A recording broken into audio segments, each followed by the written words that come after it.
Exercise ಇಲ್ಲದೆ diet ಇಲ್ಲದೆ ಈಸಿಯಾಗಿ ನಾವು ಬೆಲ್ಲಿ ಫೆಟ್ನ ಕಡಿಮೆ ಮಾಡ್ಕೋಬಹುದು. ಈ ವಸ್ತುಗಳನ್ನೆಲ್ಲ ಚೆನ್ನಾಗಿ ಫ್ರೈ ಮಾಡಿಕೊಂಡು ಪುಡಿ ಮಾಡಿಕೊಂಡು ಇದನ್ನ ನಾವು ದಿನಾಲು ಸೇವಿಸ್ತಾ ಬಂದ್ರೆ ಬೆಲ್ಲಿ ಫೆಟ್ ಕಡಿಮೆ ಆಗುತ್ತೆ. ಇದನ್ನ ಹೇಗೆ ರೆಡಿ ಮಾಡ್ಕೊಳ್ಳೋದು ಮತ್ತೆ ಹೇಗೆ ತಗೊಳ್ಳೋದು ಅಂತ ನಾನು ನಿಮಗೆ ಈ ವಿಡಿಯೋದಲ್ಲಿ ತಿಳಿಸ್ತೀನಿ. ಇದನ್ನ ನಾನು 1 ವರ್ಷದ ಹಿಂದೆನೆ ಟ್ರೈ ಮಾಡಿದ್ದೀನಿ, ಒಳ್ಳೆ ರಿಸಲ್ಟ್ ಸಿಕ್ಕಿದೆ. ಇತ್ತೀಚೆಗೆ ನಾನು ಸ್ವಲ್ಪ ದಪ್ಪ ಆಗಿರೋ ತರ ನನಗೆ ಅನಿಸ್ತಾ ಇದೆ, ವೇಟ್ ತುಂಬಾ ಜಾಸ್ತಿ ಆಗಿದೆ. ಹಾಗಾಗಿ ಇದನ್ನ ನಾನು ನನಗೋಸ್ಕರ ಮಾಡ್ಕೊಳ್ಳೋಣ ಅಂತಿದ್ದೆ, ಒಳ್ಳೆ ರಿಸಲ್ಟ್ ಇದೆ. ಹಾಗಾಗಿ ನಿಮ್ಗೂ ಶೇರ್ ಮಾಡ್ತಾ ಇದ್ದೀನಿ. ಇದನ್ನ ಪ್ರೆಗ್ನೆಂಟ್ ಲೇಡಿ ಆಮೇಲೆ ಪ್ರೆಗ್ನೆನ್ಸಿಗೆ ಟ್ರೈ ಮಾಡೋರು ಮಾತ್ರ ಇದನ್ನ ಸೇವಿಸಬೇಡಿ. ಆಮೇಲೆ ಇರ್ರೆಗ್ಯುಲರ್ ಪೀರಿಯಡ್ಸ್ ಇರೋರು ಇದನ್ನ ಖಂಡಿತವಾಗಿ ಸೇವಿಸ್ಕೊಳ್ಬಹುದು. ಪೀರಿಯಡ್ಸ್ ನಾರ್ಮಲ್ ಆಗುತ್ತೆ. ಇದನ್ನ ಹೇಗೆ ಹುರ್ಕೊಳ್ಳೋದು ಅಂತ ನೋಡೋಣ. ನೋಡಿ, ಇದನ್ನ ಮಾಡೋದಕ್ಕೆ 1 ಕಪ್ಪಷ್ಟು ಅಜ್ವಾನ್ ತಗೊಂಡಿದ್ದೀನಿ. ಅರ್ಧ ಕಪ್ಪಷ್ಟು ಇದಕ್ಕೆ ಅಜ್ವಾನ್ ಎಷ್ಟು ತಗೊಳ್ತೀವೋ ಅದಕ್ಕೆ ಅರ್ಧದಷ್ಟು ಜೀರಿಗೆ, 2 ಟೇಬಲ್ ಸ್ಪೂನ್ ಅಷ್ಟು ಹುಚ್ಚೆಳ್ಳು, 4 ರಿಂದ 5 ಒಣಶುಂಠಿ, 2 ಟೇಬಲ್ ಸ್ಪೂನ್ ಅಷ್ಟು ಸೋಂಪು. ಗ್ಯಾಸ್ ಮೇಲೆ ಒಂದು ತವಾನ ಇಟ್ಕೊಳ್ಳೋಣ. ಫಸ್ಟಿಗೆ ಜೀರಿಗೆನ ಹುರ್ಕೊಳ್ಳೋಣ. ಸ್ವಲ್ಪ ಹುರ್ಕೊಳ್ಬೇಕು, ಚಿಟಪಿಟ ಅಂತ ಸೌಂಡ್ ಬಂದ್ರೆ ಸ್ವಲ್ಪ ಜೀರಿಗೆ ಕಲರ್ ಚೇಂಜ್ ಆದ್ರೆ ಸಾಕು. ಇವಾಗ ಸೋಂಪುನು ಅಷ್ಟೇ ಸ್ವಲ್ಪ ಹುರ್ಕೊಂಡ್ರೆ ಸಾಕು, ತುಂಬಾ ಹುರ್ಕೋಬೇಕು ಅಂತ ಏನಿಲ್ಲ. ಸೋಂಪು ಕೂಡ ಸ್ವಲ್ಪ ಕಲರ್ ಚೇಂಜ್ ಆದ ಕೂಡಲೇ ಹಾಕ್ಬಿಡೋಣ. ಇವಾಗ ಅಜ್ವಾನ್ ಇದನ್ನ ಹುರ್ಕೊಳ್ಬೇಕು. ಅಜ್ವಾನು ಕೂಡ ಅಷ್ಟೇ ತುಂಬಾ ಹುರ್ಕೋಬಾರ್ದು, ಜಸ್ಟ್ ಸ್ವಲ್ಪ ಕಲರ್ ಚೇಂಜ್ ಆದ್ರೆ ಸಾಕು.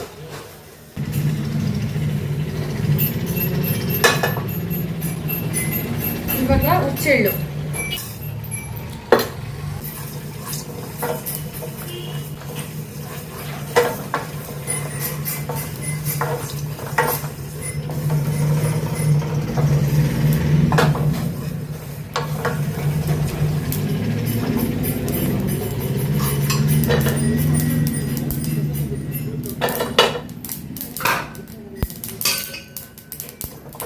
ಈ ಸ್ಟೇಜಲ್ಲಿ ಚಿಟಪಟ ಅಂತ ಸಿಡುತ್ತಲ್ಲ. ಇವಾಗ ಗ್ಯಾಸ್ ಆಫ್ ಮಾಡಿಬಿಟ್ಟು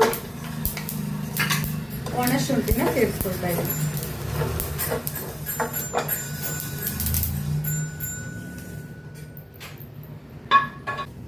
ಇವಾಗ ಇದನ್ನ ಮಿಕ್ಸರ್ ಜಾರ್ಗೆ ಹಾಕೊಂಡು ಚೆನ್ನಾಗಿ ಪೌಡರ್ ಮಾಡ್ಕೋಬೇಕು. ನೋಡಿ, ಈ ರೀತಿ ತರಿಯಾಗಿ ಆದ್ರೆ ಸಾಕು. ಒಣಶುಂಠಿನ ಪಲ್ಸಲ್ಲಿ ಬಿಟ್ಟು ಮಿಕ್ಸರ್ ಹಾಕಿದ್ರೆ ಅದು ಕೂಡ ನೀಟಾಗಿ ಗ್ರೈಂಡ್ ಆಗಿಬಿಡುತ್ತೆ. ಇದನ್ನ ಇವಾಗ ನಾವು ಸ್ಟೋರ್ ಮಾಡಿ ಇಟ್ಕೊಂಡು ಯಾವಾಗ ಬೇಕೋ ಆವಾಗ ನಮಗೆ ತಗೊಳ್ಳೋದ್ರಿಂದ ಬೇಗನೆ ಬೆಲ್ಲಿ ಫೆಟ್ ಕಡಿಮೆ ಆಗುತ್ತೆ. ಇವಾಗ ನಾವು ಇದರಲ್ಲಿ ಅರ್ಧ ಸ್ಪೂನ್ ಅಷ್ಟು, ನೋಡಿ ಇಷ್ಟು ನಾವು ಬಾಯಿಗೆ ಹಾಕೊಳ್ಬೇಕು. ಇದನ್ನ ಬೆಳಿಗ್ಗೆ ಟೈಮು ಬರೆ ಹೊಟ್ಟೆಯಲ್ಲಿ ಮಾಡಬೇಕು. ಬ್ರಷ್ ಮಾಡಿಬಿಟ್ಟು ಇದನ್ನ ಬಾಯಿಗೆ ಹಾಕೊಂಡು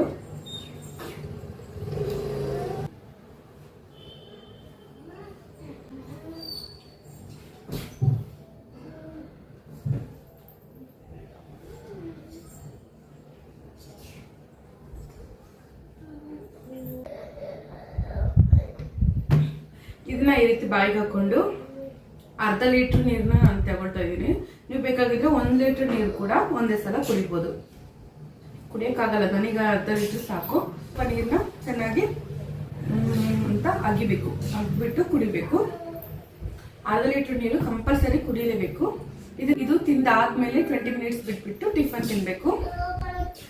ನೈಟ್ ಡಿನ್ನರ್ 7 ಗಂಟೆ ಒಳಗಡೆನೆ ನಾವು ತಗೋಬೇಕು.